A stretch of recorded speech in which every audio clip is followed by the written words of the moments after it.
तो सबसे पहले तो टेंस यानी कि काल। काल कितने टाइप के होते हैं? 3 टाइप के। वर्तमान काल, भूतकाल और भविष्य काल।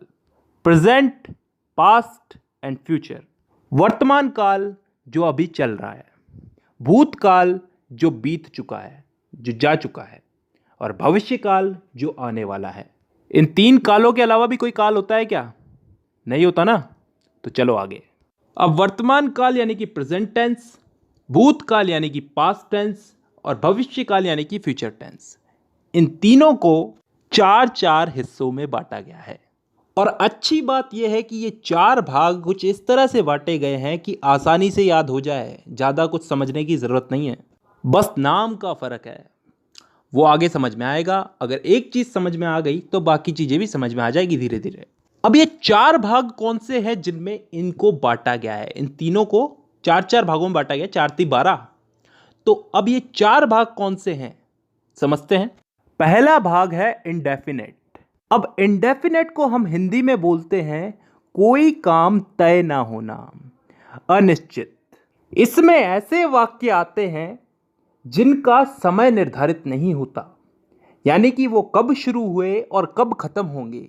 जैसे मैं फुटबॉल खेलता हूं, आई प्ले फुटबॉल। कब से खेलता हूं, कब तक खेलूंगा, पता नहीं। मैं हिंदी बोलता हूं, कब से बोलता हूं, कब तक बोलूंगा, पता नहीं। I speak Hindi. मतलब ऐसे वाक्यों में हमको समय का पता नहीं है, यानी कि डिफाइन नहीं है समय यहां पे, और तभी हम इसको बोलते हैं इंडेफिनेट टेंस। अब चलते हैं दूसरे भाग की तरफ, कंटिन्यूस टेंस। कंटिन्यूस को हम हिंदी में बोलते हैं चलते रहना, जारी रहना कोई काम।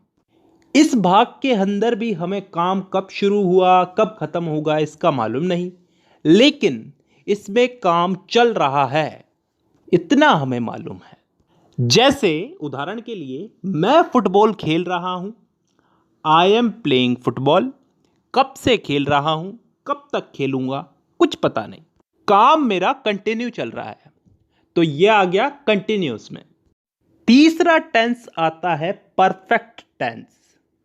वो टेंस जिसमें काम के हो जाने का, पूरा हो जाने का बोध होता हो। मतलब कोई काम कंप्लीट हो चुका है। जैसे मैं फुटबॉल खेल चुका हूं, चुका हूं, चुकी हूं, चुके हैं, ये सब चीजें क्या बताती हैं? कि काम हो चुका है। और ये चीज किस में आती है? परफेक्ट टेंस में। अब 3 भाग हो चुके हैं, चौथा भाग है परफेक्ट कंटिन्यूस टेंस। अब ये चीज क्या होती है, इसको थोड़ा ध्यान से समझना, कान खोल के। परफेक्ट का मतलब पिछले वाले टेंस में हमने क्या समझा था? कोई काम कंप्लीट हो चुका है। और कंटिन्यूस उससे पिछले वाले में कि कोई काम जारी है।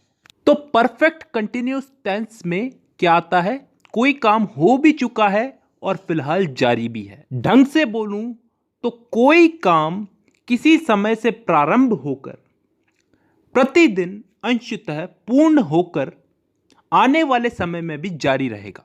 समझ में नहीं आया ना? नहीं आएगा, उदाहरण से आएगा। मैं सुबह से फुटबॉल खेल रहा हूं।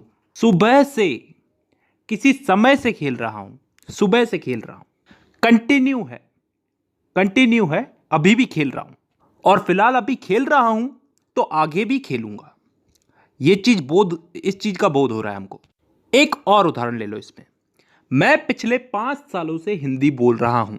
पिछले 5 सालों से हिंदी बोल रहा हूं, अभी भी बोल रहा हूं और आगे भी बोलूंगा। तो ऐसे वाक्य किस टेंस में आते हैं? परफेक्ट कंटिन्यूअस टेंस में। तो दोस्तों यहां पे हम लोगों ने चारों भाग समझ लिए। एक बार वापस रिपीट कर देता हूं। Indefinite tense, continuous tense, perfect tense, perfect continuous tense. Indefinite में वो वाक्य आते हैं जिनका टाइम डिफाइन नहीं होता, निश्चित नहीं होता, कब शुरू हुए, कब खत्म होंगे। कंटिन्यूअस टेंस में वो वाक्य आते हैं जिनमें काम चल रहा है, जारी है, कंटिन्यू है। इसमें भी काम कब चालू हुआ, कब खत्म होगा, इसका हमें पता नहीं है। परफेक्ट टेंस में वो वाक्य आते हैं जिनमें काम पूरा हो चुका है, खत्म हो चुका है। और लास्ट है परफेक्ट कंटिन्यूअस टेंस, जिसमें कोई काम किसी समय से शुरू हुआ, पूर्ण हो चुका है और आगे आने वाले समय में जारी रहने का बोध होता है। आई होप यहां तक क्लियर है। ठीक है, अब दोस्तों इस टेंस के इन्हीं चारों भागों को हम लोग इन तीनों काल में फिट करेंगे, प्रेजेंट, पास्ट और फ्यूचर। वर्तमान, भूत और भविष्य, इन तीनों में इन चारों टेंसेस को हम लोग फिट करेंगे। करना कुछ नहीं है, बस नाम उठा करके आगे रख देना है। जैसे प्रेजेंट का present indefinite, present continuous, present perfect, present perfect continuous. Past का past indefinite, past continuous, past perfect और पास्ट परफेक्ट कंटिन्यूस। फ्यूचर का future indefinite, future continuous, future perfect और फ्यूचर परफेक्ट कंटिन्यूस। तो टोटल कितने भाग हो गए? एक एक के अगर चार चार हुए तो तीनों के हो गए चार, चार या 12। अब इन 12 भागों को मैं अगली वीडियो में समझाऊंगा। फिलहाल के लिए बहुत है, क्योंकि ज़्यादा पढ़ाऊंगा तो तुम्हारा भी दिमाग खराब होगा और मेरा भी।